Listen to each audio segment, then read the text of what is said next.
contar una experiencia o preguntar, adelante, pida la palabra o lo escribe en el chat. Así que, acá. Tienes que ampliarlo, Luz, porque está Ahí haciendo presentación. Ahí sí. Ahí se ve, ya. Y lo otro, bueno, si alguien nos ve o nos escucha, nos van comentando. Y algo más iba a decir. También hay una serie de preguntas a lo largo de la presentación, para que tienen que ser respondidas por ustedes, así que ahí vamos a avanzar. Antes que todo, bueno, creo que es de público conocimiento que nos encontramos en condiciones tanto bueno, de escasez, de sequía como escasez hídrica, dependiendo de la zona, lo vamos a ir viendo más adelante. Y eso nos hace, como agrónomos o futuros ingenieros agrónomos, tenemos que ser responsables en cómo manejamos este recurso en nuestros cultivos. Primero que nada, como bien sabemos, es un recurso natural renovable pero limitado y en algunas ocasiones, en algunos sectores, puede ser escaso o incluso se podría considerar casi nulo. ¿Y de qué proviene su importancia? Que como aquí se menciona en la diapositiva, 2/3 del agua disponible o el agua dulce utilizada, disponible es utilizada para realizar esta actividad. Y ustedes lo pueden ver en lo que probablemente comen acá día a día. Cualquiera de ustedes, por ejemplo, que come una lechuga estamos hablando que tiene un contenido de agua entre el 90 y el 95%. Un durazno estamos hablando también entre el 90 al 95% y así dependiendo qué fruta o hortaliza ustedes consuman. Y a la vez, al producir estos alimentos, muchos de estos que se exportan y se envían a otros países, estamos exportando altos contenidos de agua, además de todos los procesos que llevan a que, por ejemplo, un fruto sea dulce o un fruto tenga alguna característica en particular. En términos globales, podemos mencionar que el riego en la agricultura, de todo el riego de la agricultura chilena, el 72% corresponde a gravitacional. Y aquí podemos ver en esta gráfica que es de 2012, para que noten, por eso no aparecen las regiones, por ejemplo, del Ñuble, pero debe estar aquí contenida en Biobío. Pueden ver en función de la agricultura de esa zona, cómo este riego gravitacional que corresponde a la barra naranja, está distribuido a lo largo de cada una de estas zonas productivas. Importante señalar también que muchos de estos riegos están contenidos o son adoptados por la pequeña agricultura. Recordar que alguna vez los mencionamos y si no, para el que no sepa que más o menos el 80% de los agricultores en Chile corresponde a pequeña agricultura. Por tanto, es mucho más común que tengan estos tipos de riego que no implican una alta inversión. ¿Tomás? Sí, ¿qué significa riego mecánico mayor? En este caso era, Connie, ¿te acuerdas tú? Porque no me acuerdo esta gráfica. Pero tiene tenía que ver con... con... Dale adelante. tú, lo digo yo. Dile tú, perdón. No, tiene que ver con el riego tecnificado a grande escala. Eso. Ah, ok, gracias. Daniel. Hola, no caché cuando dijiste que el 80% era de pequeños agricultores, ¿te refieres al volumen total o a las personas eh, trabajando? Al número de agricultores que se dedican, y en este caso a la pequeña agricultura, o sea, del total de agricultores, el 80% ODEPA, si no me equivoco, y también INTAP señalan que corresponden a pequeños agricultores, en términos de su distribución pequeños, medianos o grandes. Ya, pero así para dejar bien claro, ¿no te refieres a que el 80% del volumen de producción en el país lo hacen pequeños agricultores? No, No, dije, el 80% de los agricultores de nuestro país corresponde a pequeña agricultura. Ok, gracias. O agricultura familiar también, INDAP o ODEPA ordena los datos en función Emilio, de ese rubro. Emilio Sí. pregunta en el chat, dice, en el ramo de riego y drenaje nos dijeron que era alrededor del 30% de la superficie cultivable. ¿A qué se puede ver la variabilidad de los datos? Emilio, lo que acaba de decir Luz, que estamos hablando de número de agricultores, no estamos hablando de superficie. Que el 80% de los agricultores sean pequeños eso puede equivaler a un 1%, por ponerme drástica, de la superficie cultivable. En este caso, en riego y drenaje te dijeron que era aproximadamente un 30%. Claro, si homologáramos los datos, suponiendo que provienen de la misma fuente, probablemente el 80% de los agricultores corresponde al 30% de la superficie. Como no sé de dónde viene el dato del profesor, podría pensar esta homologación, pero habría que analizar quién fue el autor de esos datos y qué antecedentes utilizó para establecerlo. Pero los dos datos son correctos porque las fuentes analizaron probablemente bases de datos similares. Así que lo que dijo el profesor en riego está bien también. Continuamos. Ahí sí. Lo importante a la hora de nosotros poder evaluar, determinar nuestro requerimiento hídrico, pensando que contamos con su disponibilidad, es nosotros estimar de forma clara cuánto regar, cuándo regar y cómo regar. Para esto, como bien algunos ya mencionaron que estaban en riego, o quizás lo que ya hicieron agroclima, ahí nos pueden ayudar también a definir estos factores. Primero, ¿qué es la evapotranspiración? Así que ahí, chicos, en el chat o el que quiere se desmutea y nos cuenta qué es la evapotranspiración. La transpiración es el agua que sale de las plantas y la evaporación del suelo. ¿Ya? ¿Alguien más quiere contribuir a esta definición que dio Lucas? Según entendí en riego, evapotranspiración es la cantidad de agua que utiliza la planta, porque es la salida de agua en el fondo. Ya. Son Un buen las punto. salidas de agua en lo que comprende el suelo, que sería el suelo como tal y la planta. Entonces, todas las salidas que sean de evaporación y transpiración.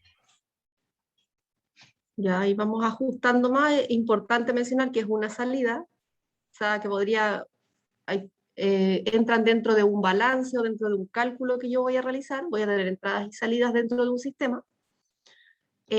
¿Alguien más quiere mencionar algo? No sé si en el chat dicen algo, que no lo he visto. El ascenso capilar es como entrada.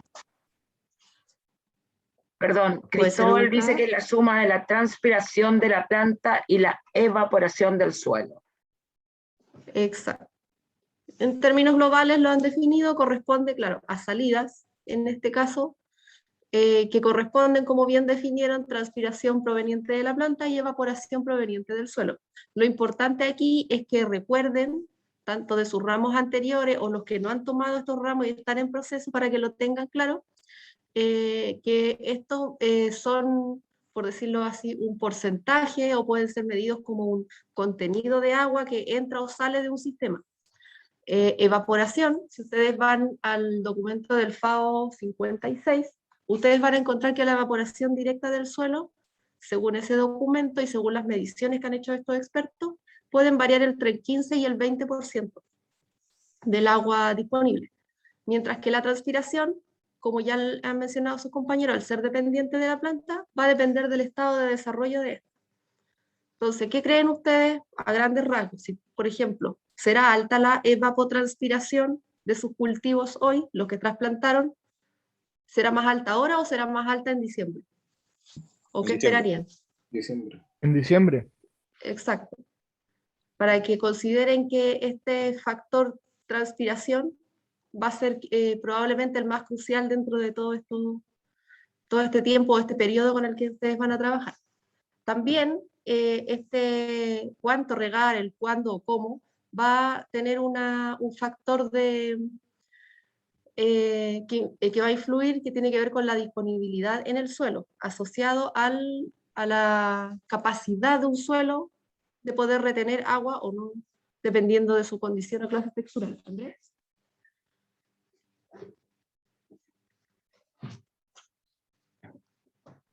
Luz, André levantó la mano. Sí. Pero estaba ahí esperando que se desmuteara. Tengo una pregunta. La transpiración, ¿estamos de acuerdo en que va a aumentar de aquí a diciembre en nuestros cultivos, por usarlo como ejemplo? Pero la evaporación, ¿se disminuiría o se mantendría constante? ¿Qué creen? ¿Alguien? una ayuda. Disminuye porque hay más sombra en el cultivo en general. Creo entender la idea, pero no es quizá el mejor concepto usado. Sé a qué te refieres, pero no es sombra. Porque hay menos radiación que llega al suelo incidente. Sí, y solo Denle sí otra vuelta. digo de por medio. A cambiar la cobertura vegetal del suelo. O sea que Exacto. Lo que quiso, o lo que le entendí yo a Lucas, es lo que dijo Emita. Depende de la cobertura que yo tenga sobre el suelo. Por tanto, ahí voy a estimar si esta evaporación puede ser más alta o más baja, pero recuérdenlo en términos porcentuales o en términos de montos de agua, para que también cuando ustedes saquen sus cálculos probablemente pueda darles, dependiendo de cómo le den la mirada a este cálculo, podría ser igual como podría ser más baja. Tomás, alcanza a ver que por el chat dice el IAF, para los que no sepan, para que también tengamos ojo ahí con el vocabulario, ya que sé que muchos de ustedes son de segundo universal, puede que no lo sepan. El IAF es el índice erafoliar, y ese factor puede ser determinado o estimado, perdón, usando lo que dijo Emita, que es la cobertura, como un estimador de ese factor. Y por ahí vi una mano levantada, desmutense y comenten. O nos Ana, quería preguntan. preguntar si entonces en un suelo descubierto también aumenta la evapotranspiración en diciembre. Igual, la evaporación del suelo. Según las estimaciones de FAO, van entre el 15 y el 20%, pero obviamente la temperatura va a influir en cómo se comporta o en qué tasa ocurre esta pérdida. Ya, y me puedes repetir de nuevo qué era el IAF, que no te entendí muy bien. Ya, por el chat nos dijeron que el IAF que era un factor que influía, y Emita nos habló de cobertura. Si bien no son lo mismo, pero la cobertura puede servir como un estimador o un indicador de cómo se va cubriendo el suelo, y en este caso cómo va aumentando el índice erafoliar de la planta o de la hoja, que finalmente van a ser la superficie de hoja sobre una superficie de suelo. Entonces, por ejemplo, si yo distribuyera las hojas de cualquier planta en 1 metro cuadrado de suelo, yo diría que tengo un índice erafoliar de 1, porque es 1 metro cuadrado de hoja sobre 1 metro cuadrado de suelo. Pero, por ejemplo, no sé si ustedes han visto alguna vez el maíz, que el maíz crece mucho en altura y tiene muchas hojas que van como menos erectas, más expandidas. Generalmente esos son cultivos que tienen un índice erafoliar o se podría estimar una cobertura mayor, porque yo podría poner muchas capas de hojas sobre este metro cuadrado del suelo. Y de ahí yo voy estimando si tiene 1, un valor de 2, un valor de 3, pueden llegar incluso a algunas especies a valores de 7 u 8. Pero esos conceptos son más del ramo de cultivo, por eso no nos vamos a meter mucho más en eso, porque por un tema de avance de la asignatura, algunos de ustedes no están en eso y no le podemos exigir que lleguen a usar esos conceptos, a no ser que los investiguen ustedes y nos quieran avanzar un poco en terminología más técnica, en este caso de cultivo. Gracias. Eso, profe o Connie, si quieren comentar algo que se me haya ido. No, yo todo ok, solo que yo no estoy recibiendo, parece todos los chats, porque no recibí el de Harris con esa pregunta del IAF. Sí. Pero aquí de repente voy a ir abriéndolo porque tengo que avanzar la diapo también. Y lo otro importante también va a ser la infiltración de agua en el suelo en términos globales. Obviamente hay muchos elementos, factores que van a influir en la entrada y salidas de agua del sistema, pero los principales que vamos a tratar o que vamos a quizás ser más evidentes van a ser estos. Y la demanda hídrica, como bien, bueno, ya fuimos definiendo rápidamente todos juntos, definimos evapotranspiración. ¿A alguno se le ocurre cómo estimarla o medirla? Con el coeficiente de cultivo. Exacto. ¿Y todos saben qué es un coeficiente de cultivo?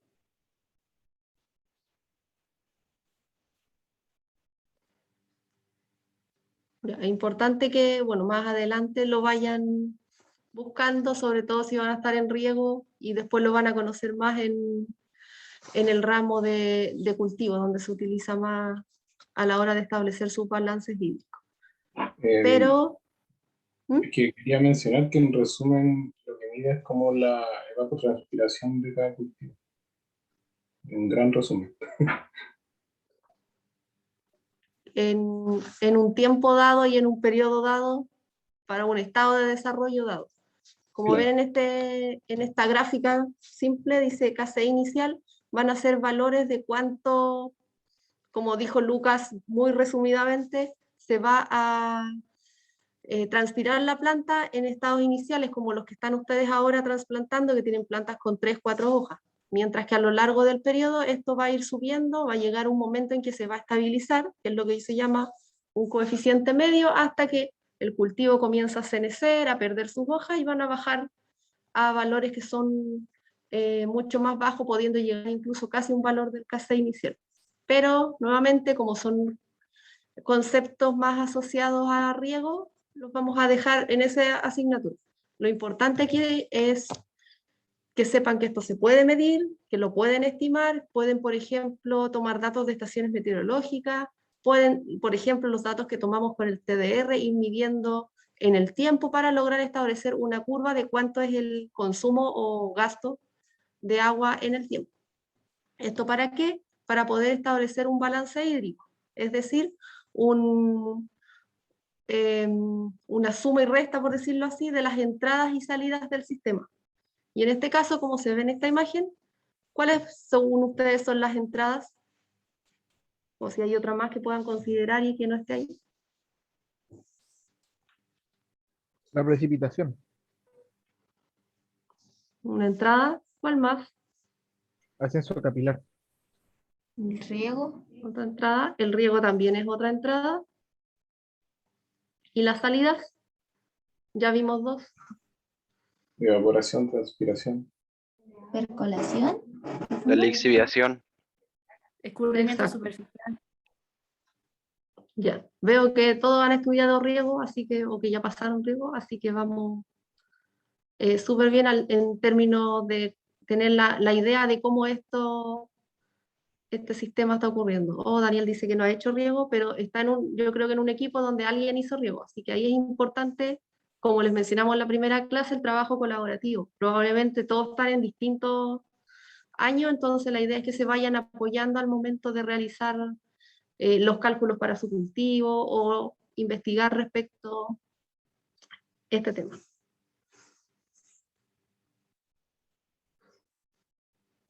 Vamos a pasar a la siguiente. Ya, por tanto, a la hora de que ustedes analicen el contenido de agua en el suelo, deben considerar, este cubo no lo vean como una profundidad en el suelo, sino piénsenlo como porcentaje. Ustedes van a tener agua que dice de drenaje rápido, que es el agua como la que bien nos dijo Salomé, si no me equivoco, agua que va a escurrir, agua que no va a ser utilizable por nuestro cultivo. Van a tener agua utilizable con dificultad, que es aquella que al cultivo le cuesta más extraer desde el suelo, dada esta retención que va a generar la superficie y los poros y los microporos del suelo. Van a tener agua no utilizable, que es agua que está retenida en el suelo a una presión tal que la raíz de la planta, en este caso, o los potenciales que se generan en la planta, no permiten su extracción. Y para nosotros va a ser de interés poder, una vez que determinemos estos contenidos globales que tienen que ver con el contenido de agua a capacidad de campo y umbral, poder determinar en función de nuestro umbral de riego y en función de las necesidades del cultivo, cuál va a ser el agua que realmente va a ser útil para la especie. Ojo que tienen que buscar, a veces van a tener ustedes especies que van a ser más demandantes y otras que van a ser menos demandantes. Como también a la hora de poder determinar el riego, van a tener que considerar distintos ponderadores en función del tipo de riego que estén utilizando. Recuerden, para práctica vamos a tener el sector de hortalizas, que va a utilizar riego por goteo, mientras que para el área que estamos usando de siembra directa, vamos a usar riego gravitacional. de manera que puedan ver los dos y revisar y evaluar los dos.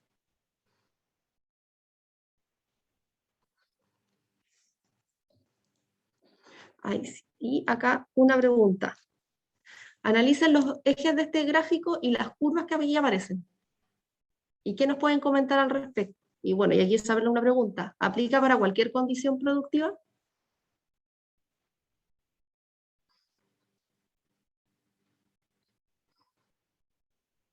¿Qué quiere decir DDS? Días después de la siembra.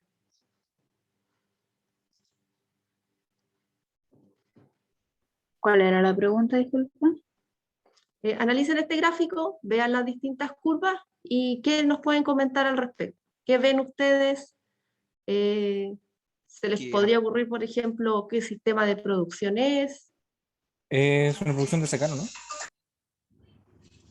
No sé quién lo dijo, pero cuéntenos por qué cree que es de secano. Espera un momento que me están llamando ahora. Ah, ya, ¿pero alguien más apoya esa idea? Yo también pensé que era de secano porque se ve como que hay solo un riego. Y el riego lo puedo ver en la curva verde, donde el contenido de agua baja, me imagino que hasta el umbral de riego y después se aplica el riego. Yo Ya, creo que es un vamos por cultivo ahí. anual, Ya, ¿por qué podría ser anual? porque no nos preocupamos de regar después de cierto umbral de tiempo y a lo mejor es para inducir la muerte del vegetal, así como para producción de grano. Pero los cultivos anuales sí se riegan eventualmente, así que quizás no nos diga, podrían acotarlo un poco más, pero no es incorrecto, pero tampoco es completamente correcto. Yo estoy de acuerdo en que vendría siendo un cultivo en secano, porque se aprecian como 3 líneas horizontales y supongo que Ya. una vendría siendo como capacidad de campo, la otra vendría siendo punto de marchitez permanente y la del medio vendría siendo como el umbral de riego. Es decir, que cada vez que yo llego ahí tengo que aplicar un riego y en este caso no se aplica riego. Simplemente se llega hasta punto de marchitez permanente y después se mantiene el valor. Ya. ¿Alguien más se aventura a decir algo o a acotar algo?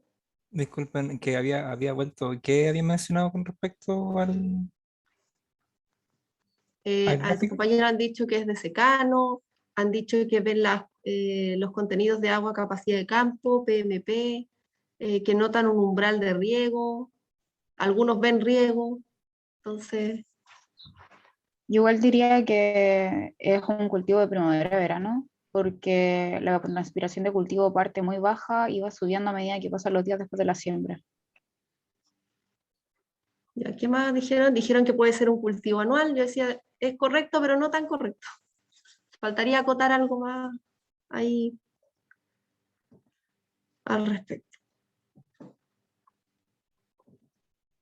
Pero sí, en general, las apreciaciones bien, como bien lo que Javiera nos dijo, acá en esta línea A. Tomás, cuéntanos. Sí, me da la impresión de que casi todo como que casi todo el cultivo se riega por precipitación y esas puntas verdes que se disparan arriba vendría ya siendo excedente que no entra.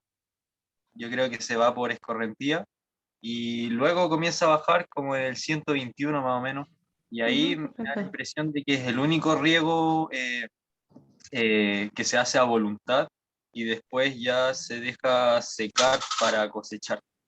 Se corta el riego. Ya.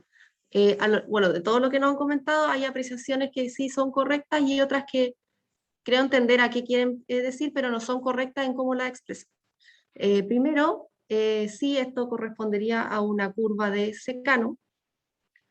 Al momento en que ustedes nos plantean que hay riego, claro, pues se puede creer que estos pics, donde la línea verde sube, no sé si se ve el puntero del mouse, que yo lo veo.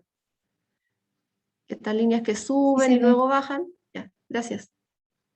Estas líneas que suben, bueno, lo voy a tratar de hacer como más coloquialmente para que los que no están en riego les quede más claro, corresponden a precipitaciones, no a riegos, para que lo vayan viendo durante la temporada. Sí, también Javiera nos decía, puede ser un cultivo de primavera-verano, o como puede ser un cultivo de invierno que se colocó quizás más, se sembró más tarde en la temporada.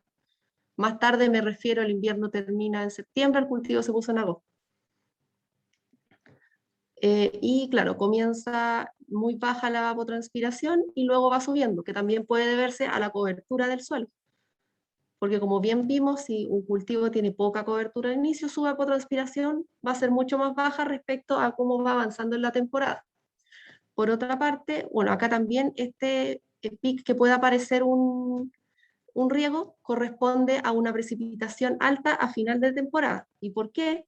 Porque si ustedes ven luego esto baja, baja, baja, baja y nunca más regamos. Y en este punto el PW, que corresponde a este porcentaje de agua útil para el cultivo, o perdón, al punto donde yo debo volver, no, el porcentaje, el agua útil para el cultivo es aquella disponible entre capacidad de campo y PMP. No obstante, yo considero un umbral de riego, que vendría a ser este punto PW, en el que yo digo, esta es mi decisión de manejo, donde voy a volver a regar.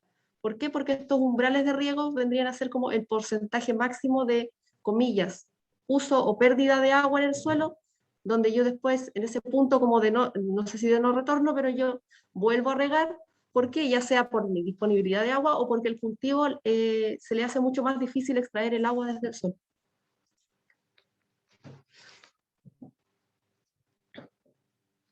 Pero hay un chat acá.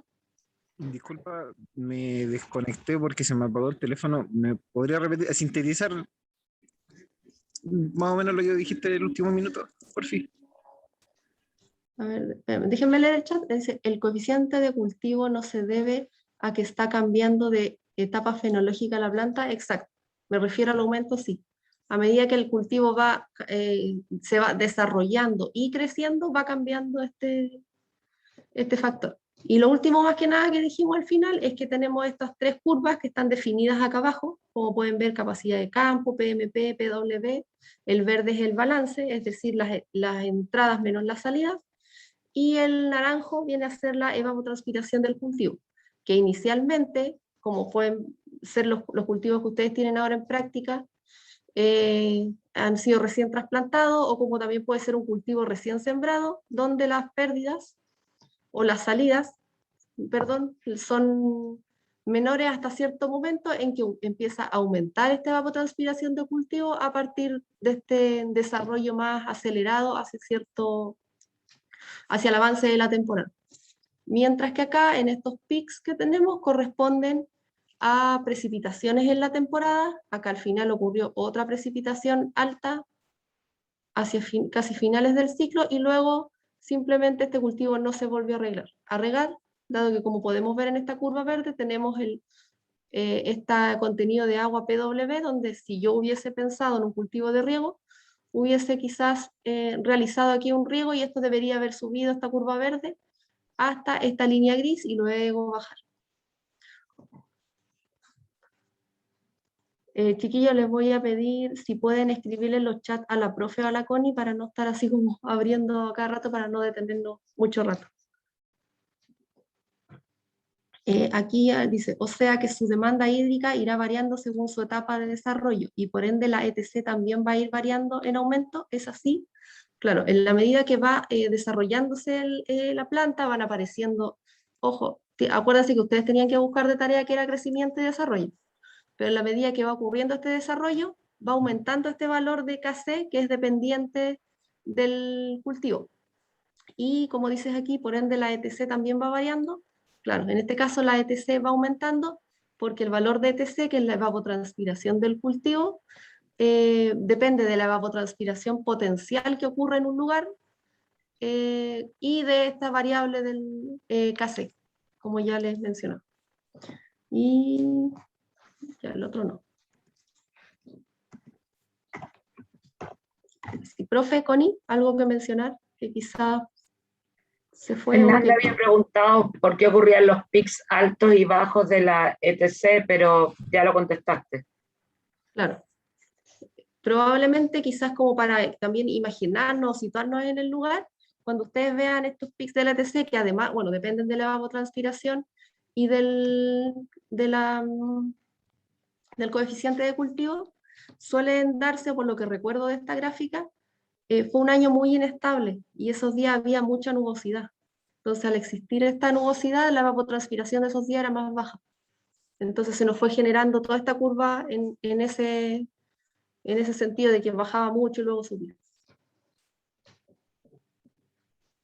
Y la pregunta era si aplicaba a todas las condiciones productivas. Bueno, como pudimos ver, no, va a depender de la especie que yo tenga, va a depender de la evapotranspiración potencial del lugar, va a depender de distintos factores de manejo. Quizás yo realizo algún manejo que, no sé, tenga que hacer algún tipo de poda o algún tipo de raleo, por tanto, nuevamente voy a alterar el valor. Entonces, van a tener que, de forma indirecta, todos los manejos que ustedes, bueno, directa e indirecta, todos los manejos que ustedes realicen, van a alterar este valor en el futuro.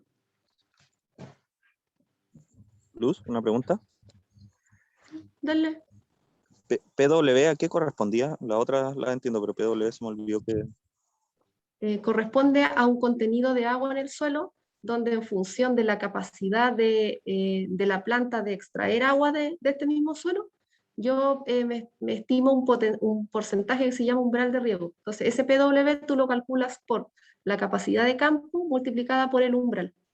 Y yo digo, este es el máximo contenido de agua que yo me puedo permitir extraer del suelo antes que la planta comience a tener algunos procesos en que la extracción le es mucho más difícil, que no es punto marchite de permanente, porque si yo llego a ese punto o a ese nivel de contenido de agua, lo que va a ocurrir es que la planta ya no va, por decirlo de forma coloquial, a reaccionar y ya no extrae agua del suelo, porque los contenidos de agua que se encuentran en ese momento están retenidos a una presión mayor de la que la planta puede generar este efecto de extracción.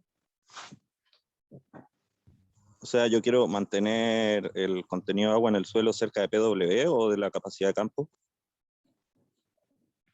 Entre. Siempre yo cuando- voy a trabajar como dentro de este rango, o sea, yo siempre voy a tratar de regar para llegar a capacidad de campo, luego la planta empieza, bueno, y tanto la evaporación como la transpiración comienzan a generarse en este sistema y empieza a bajar el contenido de agua, como se aparece aquí en la curva verde. Pero si yo este cultivo lo quisiera regar, o lo tuviera bajo sistema de riego, al llegar a esta línea azul, al PW, yo genero el riego. Gracias. Porque yo trabajo dentro de ese rango que sería, en este caso, capacidad de campo y PW, para mantener el cultivo en una situación, podría decirse así, ideal, en la que no se generen estreses por uso del recurso hídrico. Si ya comienza a bajar, puedo encontrarme en distintas condiciones, como la que hace rato mencionó Tomás, en que yo ya me encuentre al final del ciclo del cultivo y diga, no vale la pena hacer un nuevo riego, porque espero que mi planta se enezca y se seque, como lo que ocurre en los cultivos de grano, como también podría ser que esté en una condición de secano y simplemente no riego. Porque acuérdense, tienen que recordar la definición de secano que conversamos en las clases anteriores. ¿Alguien había levantado la mano o no? Como para que lo comenten. Sí, pero se me fue la idea. Ah, ya, pero después, cuando se acuerden, lo comentamos. ¿John? Sí, ¿por qué la ETC aumenta al final si el balance hídrico disminuye?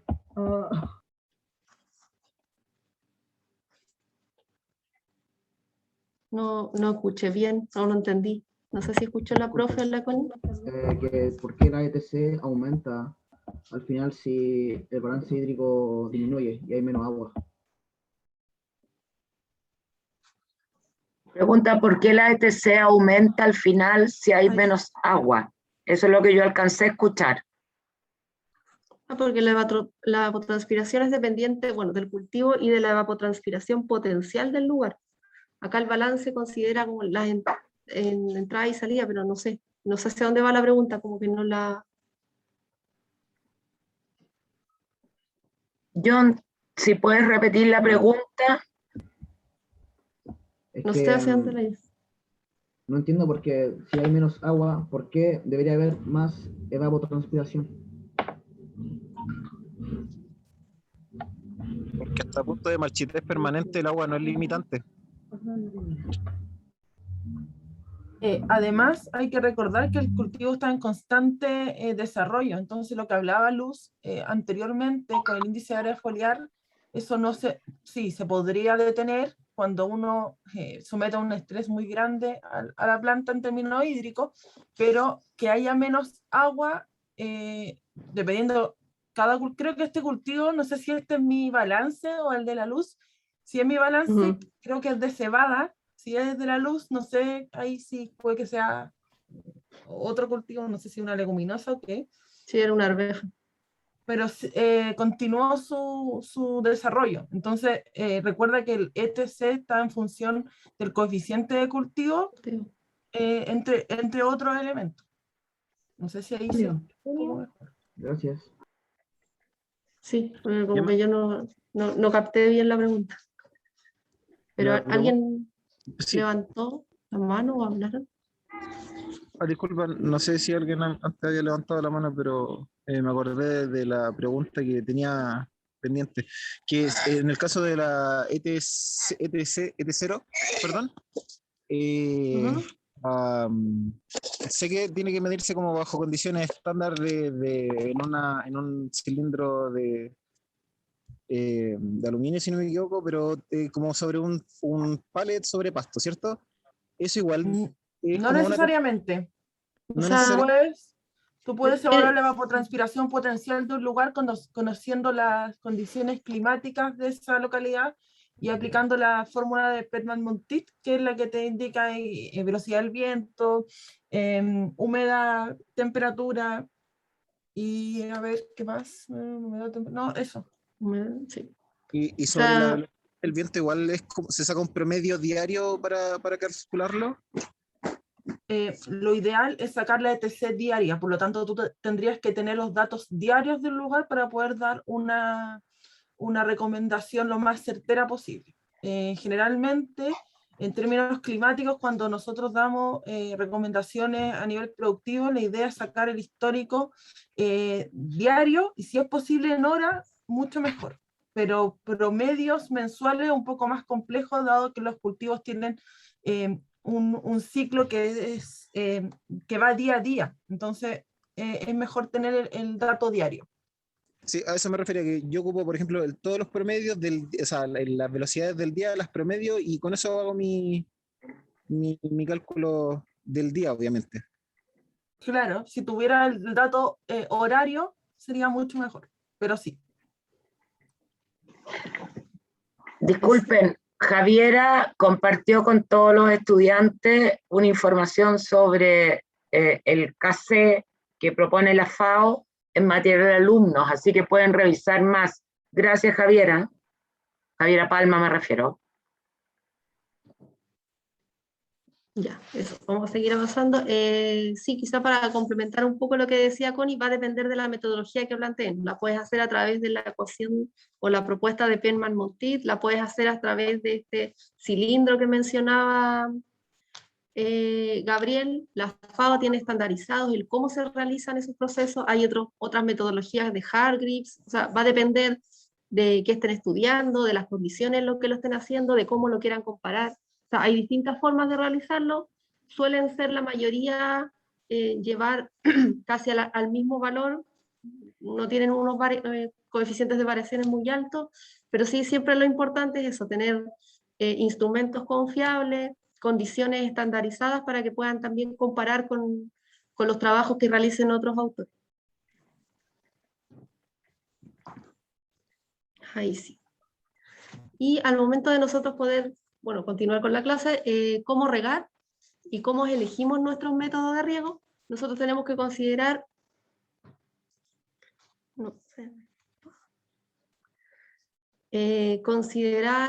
nuestro potencial o propósito productivo respecto al tipo de suelo en que nos estemos encontrando, que nos va a determinar nuestra frecuencia de riego, va a determinar la capacidad de retención que tenga ese suelo de agua, entre otros aspectos, el cultivo por el que estemos trabajando en función de su sensibilidad, el cómo este se va desarrollando en el tiempo y también afectando tanto el monto como la frecuencia de riego, la topografía. La topografía, respecto, por ejemplo, si voy a tener riegos gravitacionales, requiero contar con cierta pendiente para que estos se puedan realizar. Un terreno plano no va a tener mucho efecto el considerar un riego gravitacional, y por otro lado también nos va a afectar respecto si estamos haciendo un riego tecnificado, en cuanto si tengo que elevar quizás el agua de una fuente, de su fuente que pueda estar más baja respecto al lugar que esté el cultivo. Esto va a determinarles después también el gasto que van a tener respecto materiales, respecto a la capacidad de la bomba que ustedes van a colocar. Entonces son distintas variables que van a ir viéndose afectadas tanto por el lugar como por el cultivo. Los costos, si van a requerir, por ejemplo, en un sistema de riego más o menos tubería, si van a requerir más o menos cinta. Quizá un riego gravitacional puede que considere un costo más bajo porque no requiere una infraestructura de inversión, no obstante tengo un mayor costo en términos de agua, y por sobre todo la disponibilidad hídrica en el lugar, y que el cultivo que yo esté estableciendo sea necesario establecer cualquier tipo de riego, o si lo voy a tener en secano, evidentemente no voy a considerar todas estas variables. ¿Algo que comentar, profe Connie? ¿O que agregar? No, todo bien. Todo bien. Y los chicos, si quieren comentar algo que les genere ruido o algo que, no sé, tengan problemas con su cultivo. Si no, continuamos. Problema con el cálculo de dosis de semilla del cilantro de siembra directa y sembramos menos de lo que deberíamos. No sé, ¿tuviste el correo? Parece. Lo hablamos al final porque es una situación particular. A ver, estamos hablando de agua, Del no agua. estamos hablando de otra cosa. Pero sí, hablemoslo al final, ahí vamos viendo cómo vamos con los tiempos. No sé. Creo que deberíamos parar, profe, para el recreo de 10 minutos, o el break. Ok, tú mandas, tú estás haciendo la clase, así que porque veo que son ya pasaron 45 minutos casi. O sea, 15:38 nos juntamos nuevamente. Gracias.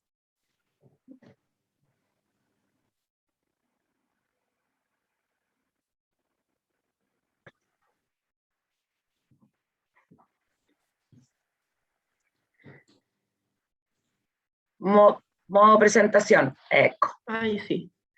Ya.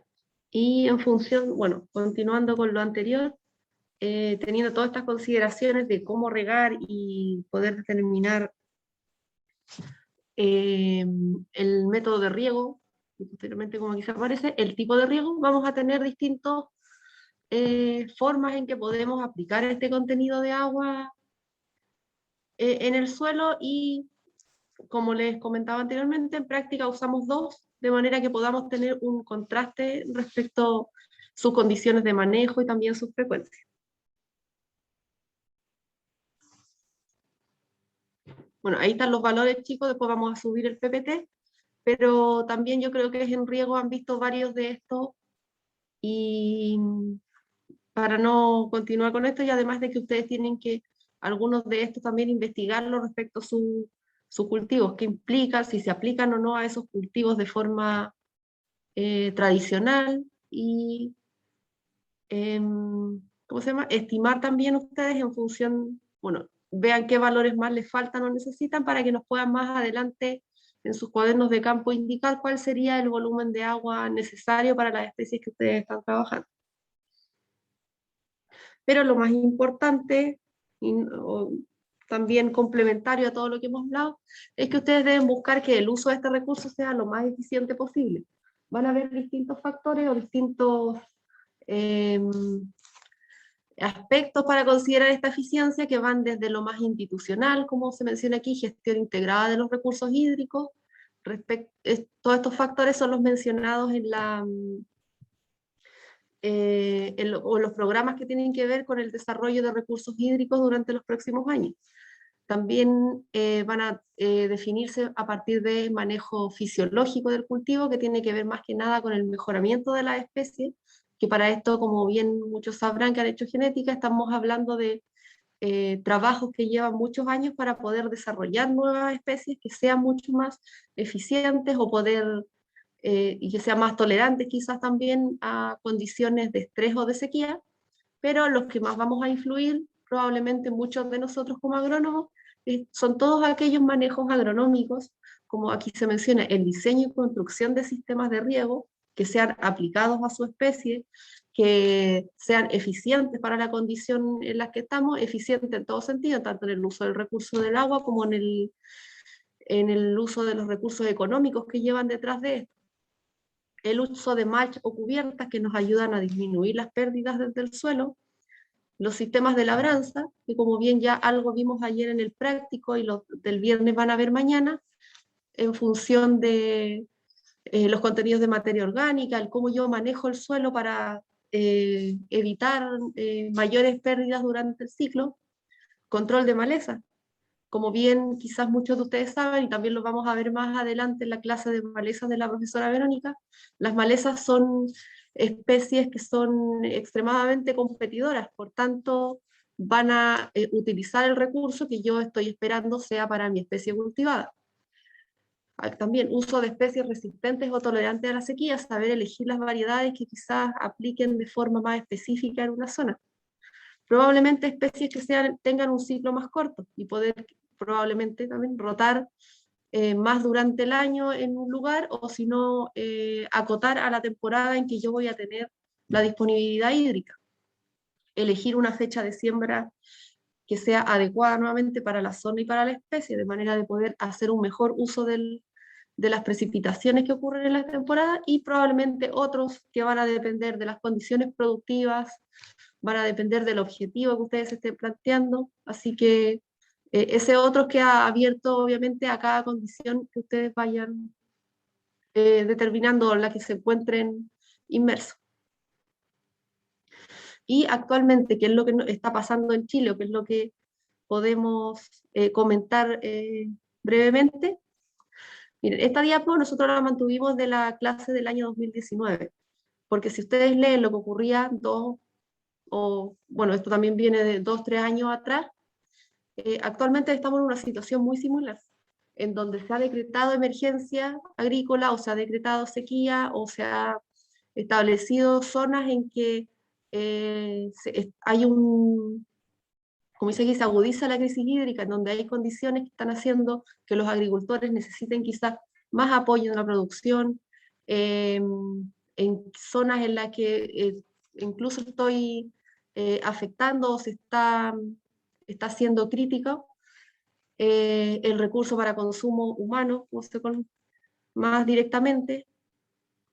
Y como aquí dice, este es uno de los años más secos que hemos enfrentado en los últimos 60 años, y este año de hecho ya se ha decretado que es uno de los inviernos más cálidos a la vez. Entonces tenemos condiciones potenciadas por el cambio climático que nos van a llevar a tener que nosotros repensar quizás cultivos en una zona, a replantearse el cómo estamos trabajando o manejando una especie que ya va a estar establecida, sobre todo pensando, por ejemplo, en especies frutales, que no es llegar y decir, pongo otro frutal, ya que al establecer un frutal, como bien muchos de ustedes saben, tengo que esperar 4 a veces, o 3, 4, incluso 6 años a esperar que ese frutal sea productivo, dependiendo de la especie, evidentemente.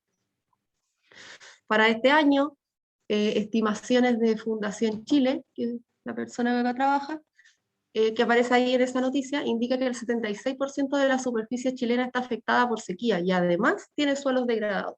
Por tanto, nos encontramos en condiciones que van a ser que son mucho más inhóspitas y que requieren que los que ya están trabajando en el área y ustedes como futuros agrónomos generen posiblemente nuevos diseños, nuevos sistemas o nuevas ideas o innovaciones que ayuden a los agricultores o al medio a hacer una mejor gestión de este recurso. Así que eso queda como abierto a que cada uno quizás le guste trabajar en esta área, y no solamente desde la perspectiva del uso del agua en terreno en sí, sino también, como aquí se dice, trabajo multisectorial, trabajo que tiene que ver con institucionalidad, el quizás asociarse o el quizás generar nuevas ideas, principalmente si lo vemos en este lado, hacia los pequeños agricultores, que como ustedes ven son como los más propensos a usos de riegos que quizás no son tan eficientes, pero quizás ayudarlos a que estos sean realizados de mejor manera, o también promover uso de nuevas especies, entre otras manejos como los que habíamos mencionado anteriormente. También tener claro, ¿sí?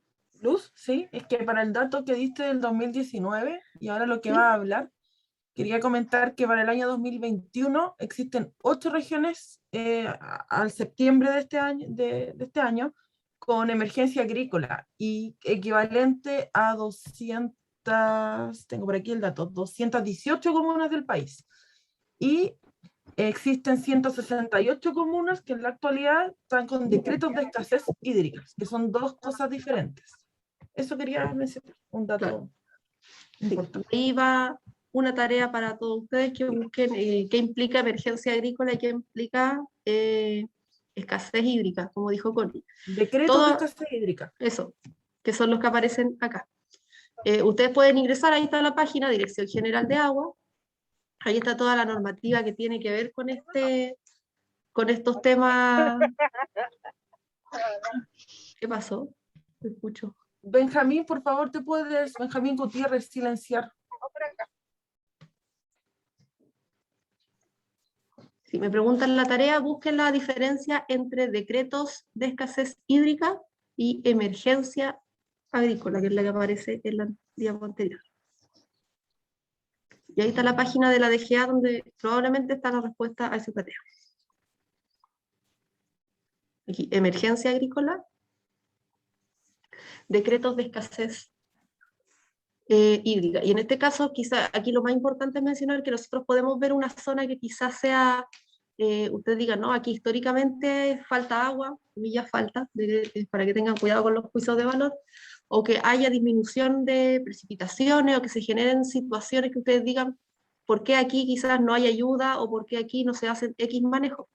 Pero para toda todo este movimiento de recursos y de ayudas que uno suele escuchar, requiero que se realice estos decretos de emergencia o declaraciones de emergencia o decretos de escasez hídrica para que los revisen, porque se requiere tener ciertas condiciones en donde los expertos evalúan la disminución de precipitaciones y las condiciones de la zona.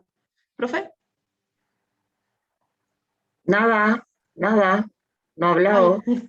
No, como se desmuteó pensé que iba a Luz, decir algo. Connie, dale. Yo, que no confunda los términos con sequía y escasez, que también lo podrían buscar porque son cosas muy distintas.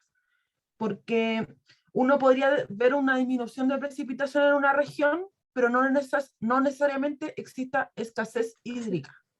Entonces, por eso se realiza por regiones los decretos, o por comuna en realidad, porque es un poco más local. Pero son términos muy diferentes.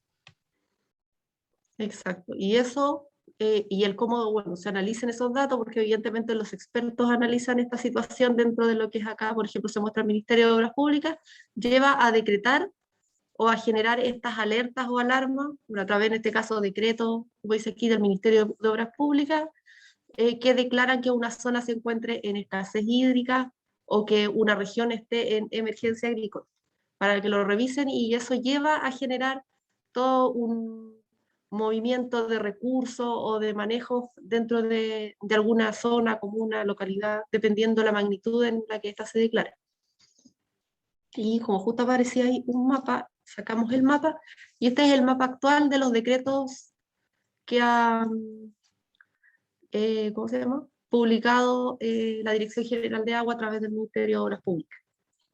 Y esta sería nuestra realidad actual respecto zonas que se encuentren, bueno, aquí dice abajo en la simbología, ya sea región, provincia, comuna, que se encuentren en condiciones de escasez hídrica. Eso, ustedes ingresan a la página de la DGA y van a encontrar aquí, bueno, más detalles de este mapa, van a poder leer toda la descripción que aparece al lado, si es que a alguno de ustedes le interesa saber más en detalle, ya sea de su comuna, de su región, o en general del país. Y Connie, aquí ¿Tú nos puedes ilustrar respecto de estas diferencias o estas proyecciones? Quizás más para hacer una introducción.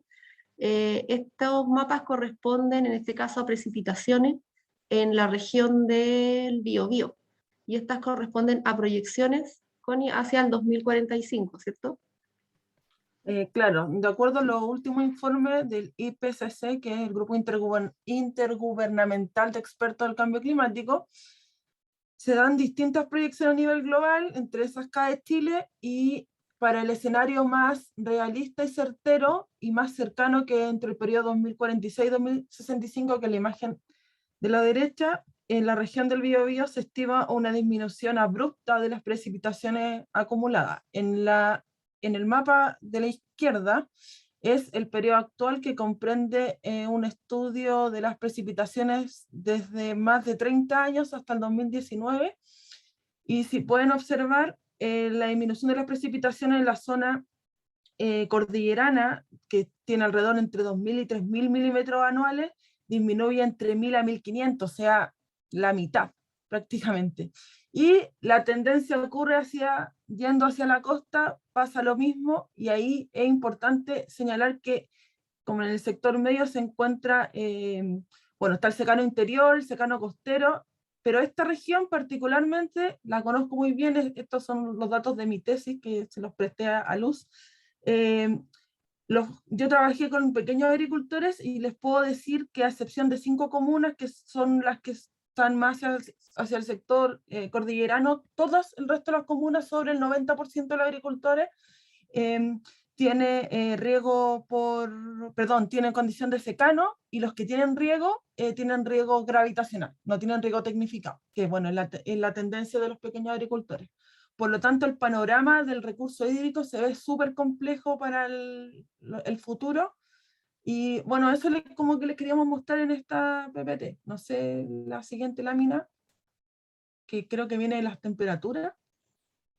No sé si ahí lo quiero agregar Quizás algo más. comentar el por qué les damos este ejemplo con la región del Biobío, porque la región del Biobío, ahí Connie me corrige porque sé que son datos de su tesis, se concentra la mayor cantidad de pequeños agricultores, en primera instancia. En segunda instancia, dado esta proyección de disminuciones de precipitaciones y aumentos de temperatura, la zona del Biobío corresponde a la región que va a marcar un poco la diferencia entre zonas quizás más, comillas, secas hacia el norte y zonas que van a mantener su condición quizás húmeda hacia el sur. Y había otro motivo, Connie, del por qué usaste el Biobío. No tiene que ver eso, principalmente con que aquí se concentra casi el 25% de la pequeña agricultura, luego el resto se divide en el resto de las regiones, y por ser una zona de transición climática, es decir, todavía los efectos del cambio climático no son tan evidentes como, por ejemplo, en regiones más centrales como la metropolitana, Atacama, O'Higgins, pero sí, es una región bastante particular, sobre todo por el comportamiento proyectado y por el desplazamiento de las zonas productivas. ¿Sí? Esos son como los También. grandes, por eso también quisimos como recalcarlo ahora en esta presentación. Claro, además, si bien, no sé si alguno ha leído noticias de hace algunos años respecto a aspectos agrícolas, ocurrió que la región del Biobío era una zona tradicionalmente remolachera. Ellos producían mucha remolacha, pero a partir de esta disminución de precipitaciones y también que en este caso IANSA, que es la empresa que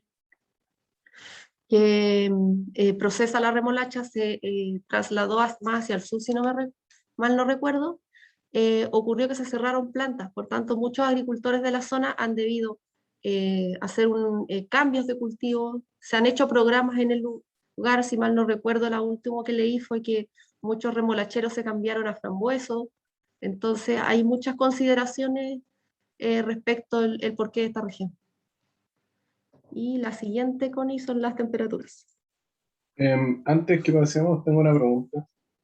Y es que una vez leí, no me acuerdo dónde, sí, fue hace como un año o dos más o menos, que en realidad las precipitaciones no están disminuyendo, sino que se están concentrando mucho y en distintas épocas del año. Por ejemplo, antes las lluvias de invierno se repartían durante más meses, pero ahora son en un mismo mes. Entonces, ¿eso es así realmente? Es que eso tiene que ver, no es así. La disminución de las precipitaciones es un hecho que sí está ocurriendo. Sí existen anomalías como la que tú mencionas, que por ejemplo tengamos meses que son a ver, el clima que se encuentra en la zona central, centro-sur, corresponde a uno de tipo mediterráneo. Digo tipo mediterráneo porque no existe el clima mediterráneo propiamente tal, en donde las precipitaciones en su mayoría se concentran en invierno y las temperaturas más altas, tenemos un verano seco con temperatura alta. Sí ocurre de que están existiendo anomalías en función a que pueden ocurrir precipitaciones como lo que pasó creo que este año, a principios de año, en enero, en pleno verano, donde produjo daños espantosos a la agricultura. Sin embargo, los montos no son equivalentes a un periodo normal, entre comillas. ¿Ya? En cuanto a la agricultura, ¿qué efecto tiene esto? Además de estar en una época donde no corresponde llover y por lo tanto afecta a los cultivos, específicamente a las cosechas, es que además nosotros nos interesa la distribución de las precipitaciones. Yo no saco nada con que me lluevan 1000 milímetros durante 2 días si mi suelo no va a ser capaz de retenerlo y la planta tampoco lo va a poder absorber.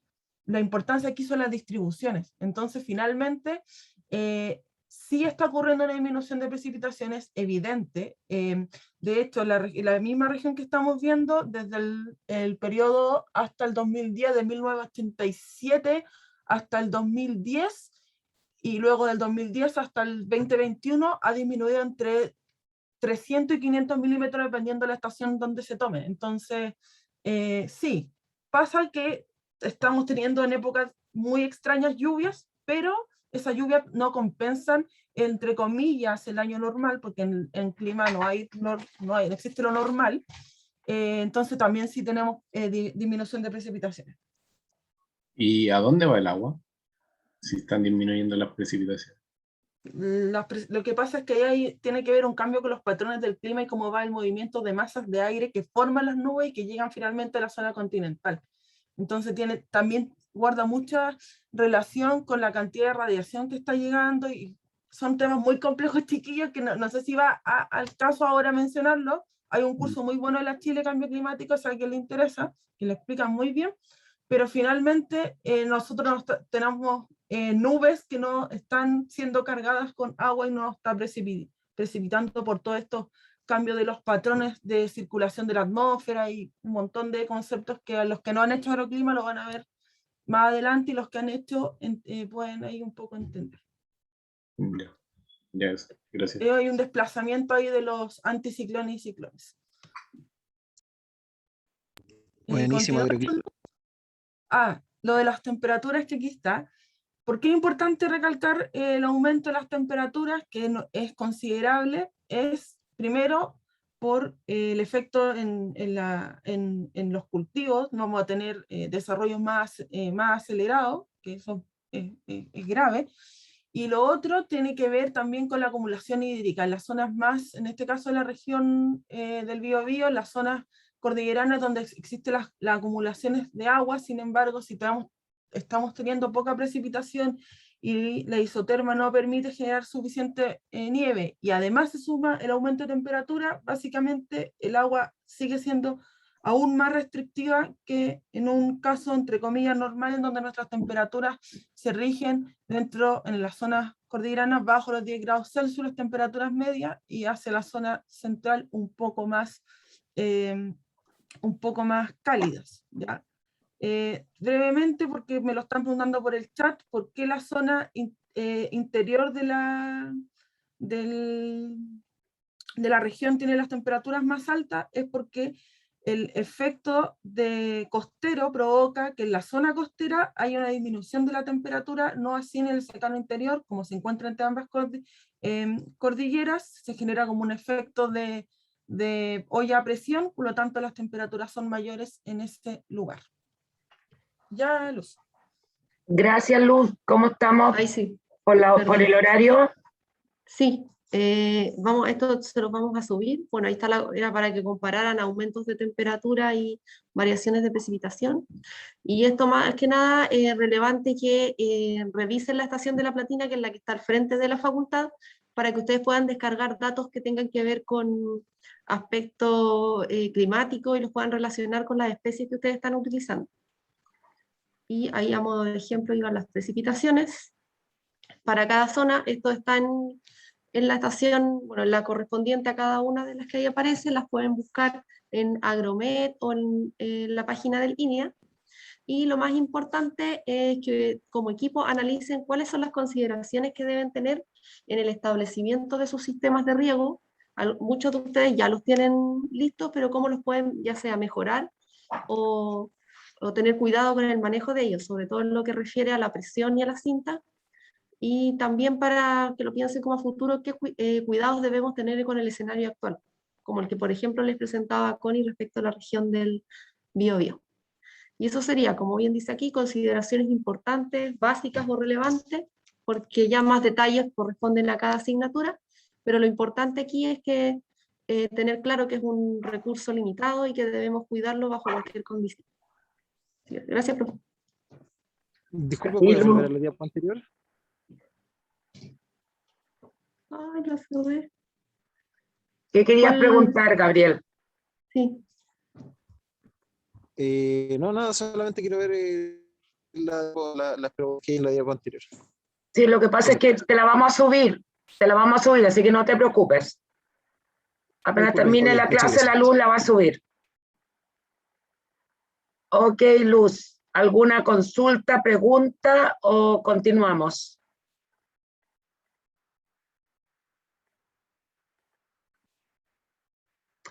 Ok, entonces por favor, Luz, activa el quiz para los muchachos y después contestamos sus preguntas. Adelante.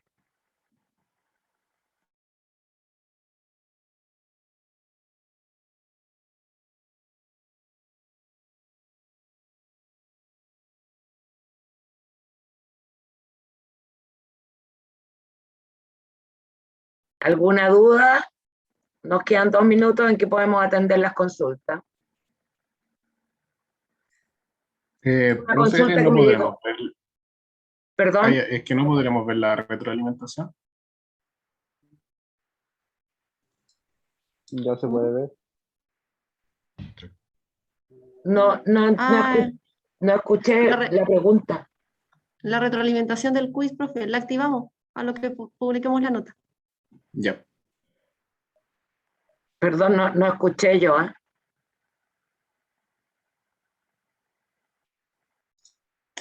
Había preguntado por la retroalimentación del quiz, pero dijo la Luz que se iba a activar luego. Ya, ok. Oye, yo tenía una pregunta de una tarea que activé, pero es solo para la sección 6. Lo que pasa es que Luz me hizo darme cuenta que está conectado con las otras secciones, así que la tarea del avance es solo para la sección 6.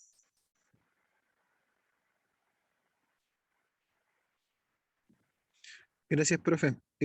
Otra consulta respecto a lo de la dosis de semilla. Ya. Que he hecho a mitad de la clase, pero si es que no recuerda, se la puedo refrescar. Dale. Que nosotros sembramos menos de lo que debíamos. Y si es que hay alguna oportunidad para corregir eso. A ver, Gabriel, no sé si tienes cámara porque me encantaría ver tu cara cuando conversemos. Pero te pregunto, ¿tú crees que si sembraste hace una semana es lógico resembrar ahora? Esa es mi primera pregunta. No es lo ideal. A ver, ¿es lógico? No te estoy preguntando si es lo ideal. ¿Es lógico o no es lógico? No, a mí por lo menos no me hace lógica. Entonces, ¿cómo me haces una pregunta de algo que no te hace lógica a ti mismo? Porque de todas formas nos equivocamos y como nosotros no somos los profesionales, queríamos saber si es que ustedes como profesionales tienen alguna respuesta a eso. Mi respuesta es que como no es lógico, porque en una hectárea no harías eso, yo te diría que no. Ahora, desde el punto de vista de la actividad práctica, que son cosas diferentes, si ustedes quieren pueden resembrar, pero bajo ningún punto de vista desde una actividad agrícola, eso sería. Nunca sería. Esa es mi respuesta. No sé si te queda clara. Sí, profe, muchas gracias. Ok, Javier, adelante. Oh, profesora, me surgió una duda a raíz de lo que le preguntaron recién. En el caso de cuando uno hace trasplante de alma ciego, ¿ahí se puede volver a trasplantar si es que se mueren las plantas? O sea, Va a depender del perdón, Javiera, va a depender del porcentaje de pérdida. Si tú, por ejemplo, tienes más de un 50% de pérdida, normalmente uno lo que hace es que elimina el cultivo completo. No hace un retrasplante. Si uno tiene menos de un 50% de pérdida, uno tiene que evaluar la factibilidad del retrasplante o no desde un punto de vista económico. Si el cultivo, por ejemplo, en una semana o dos, desde que tú trasplantaste hasta que te diste cuenta que se te murieron ese porcentaje de plantas, ya ha crecido mucho, la verdad es que no se hace.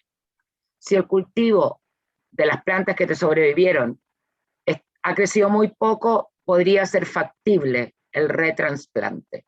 No sé si te quedó claro porque no sé qué cultivo tienes, no puedo darte más especificidad.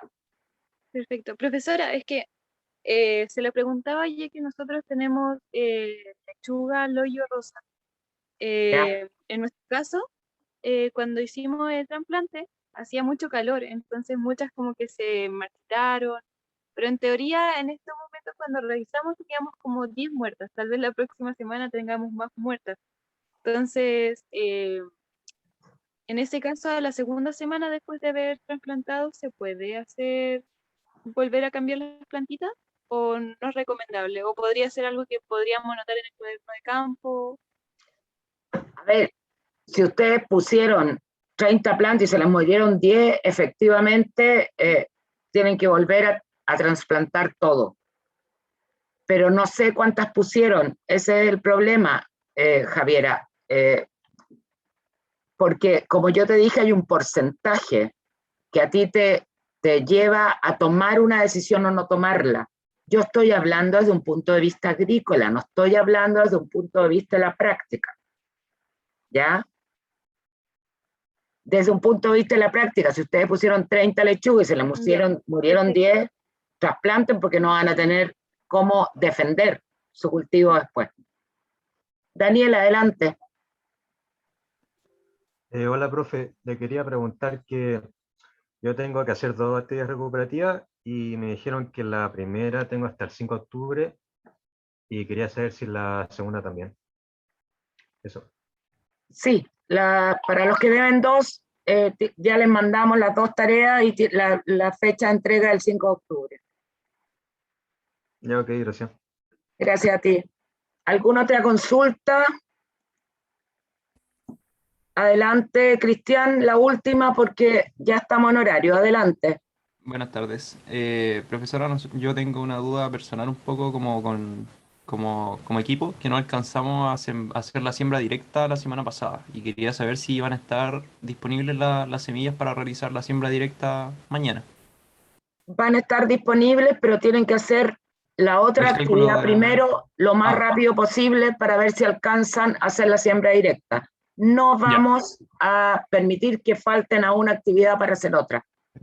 Ya, ok. Ok, muchachos, cualquier otra consulta, por favor, vía mail a todo el equipo docente para no ocupar más tiempo de sus compañeros porque yo respeto los horarios de cada persona. Chao, muchísimas gracias. Chao, profe. Chao, profe, que tengan una buena tarde. Pueden responder los mails. Igual, chao. Gracias, Luz. Súper buena la clase. Gracias, Luz. Luz, agrégame si me puede a la lista. Por favor. Ingresaron, chiquillos, ingresaron por un curso, están presentes. Ah, bueno, ya va. Luz, por favor, responde el mail urgente. No hay mail urgente, yo no permito que los mails sean urgentes. ¿Y no ver, son sí. con copia a todos? Porque a mí no Sí, me ha con llegado copia a ningún todos. mail. ¿Sí? Sí, Yo pero tengo no hay mail una consulta. urgentes. Nosotros tenemos otras actividades además de la docencia. Por supuesto que sí. Ok, Uy, gracias, yo no chao. veo ningún mail de Benjamín Pinto. Yo Tengo una duda tampoco yo. me llegó ninguno de Benjamín Pinto. Yo tampoco, por eso preguntaba. Bueno, ¿Será porque Benjamín, si estás todavía presente, no nos ha llegado ninguna. Reenvíalo a todos. Profe o equipo, o sea, a todo el equipo. Tengo una duda. Estaba hablando con un compañero con respecto a la entrega del cuaderno de campo y a él le sale para fecha hoy día en el tema de tareas, pero yo estaba revisando mi sección de tareas y no me sale. Cristian, Disculpe. ¿escuchaste Sí. lo que yo dije al comenzar esta actividad?